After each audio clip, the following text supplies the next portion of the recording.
Karibu kwenye Matumaini, kipindi cha mafundisho ya Biblia kinachokuletea tumaini kwa maisha ya kila siku.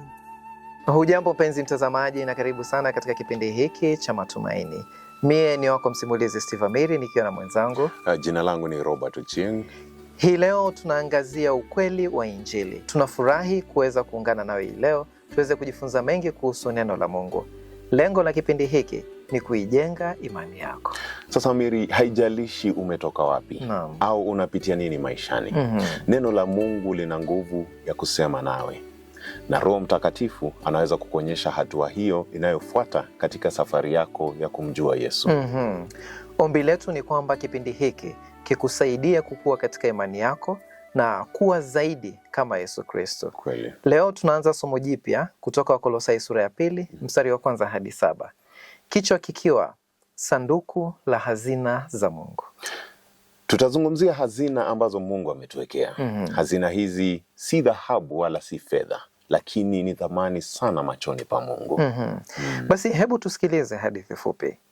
Miaka mingi iliyopita kulikuwa na mzee mmoja aliyekuwa akitafuta dhahabu kwenye mto huko Afrika Kusini. Alifanya kazi hiyo kwa miaka mingi sana, Robert. Mara kwa mara alipata vipande vidogo vya dhahabu, si vya kumtajirisha, bali vya kumsaidia aendelee kuishi. Siku moja alipokuwa karibu kukata tamaa, aliona kokoto nzuri. Akazichukua na kuzihifadhi kwenye kopo nyumbani kwake. Baada ya miaka mingi, yule mzee alikufa akiwa maskini, bila kujua kwamba zile kokoto alikuwa amezihifadhi kwenye mfuko zilikuwa almasi za thamani kubwa sana. Kwa hivyo alikuwa tajiri sana, lakini hakujua alichokuwa nacho. Hakujua. Sasa mara nyingi sisi pia tunafanana kama yule mzee. Tuna hazina kubwa kutoka kwa Mungu, lakini hatuzitambui wala kuzitumia. Ndio maana leo tunazungumzia sanduku la hazina za Mungu. Sasa kitabu cha Wakolosai 2:1-3 kwa ufupi, Robert. Paulo anasema anajali sana waumini, hata wale ambao hajawahi kuwaona ana kwa ana. Lengo lake ni mioyo yao kutiwa moyo, kuunganishwa katika upendo na kufikia ufahamu kamili wa Kristo. Hazina ya kwanza tunayopata katika sanduku la Mungu ni upendo wa kweli.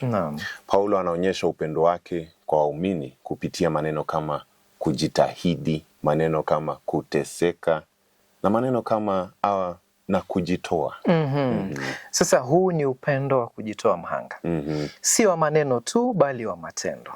Upendo huu unatoka kwa Yesu mwenyewe. Ni upendo uliomfanya Yesu aseme akiwa msalabani, Baba, wasamehe kwa maana hawajui walitendalo. Mpenzi mtazamaji, huu si upendo wa kawaida. Ni upendo wa Mungu, upendo wa agape. Basi upendo wa kweli unatuwezesha kupenda hata pale tunapoumizwa. Ndio upendo unaotuunganisha kama familia ya Mungu, hata kama hatujawahi kukutana kabla. Sasa Paulo aliwapenda watu aliyowasikia tu, kwa sababu walikuwa wa Kristo. Paulo anasema waumini wanapaswa kuunganishwa au kushonwa pamoja katika upendo.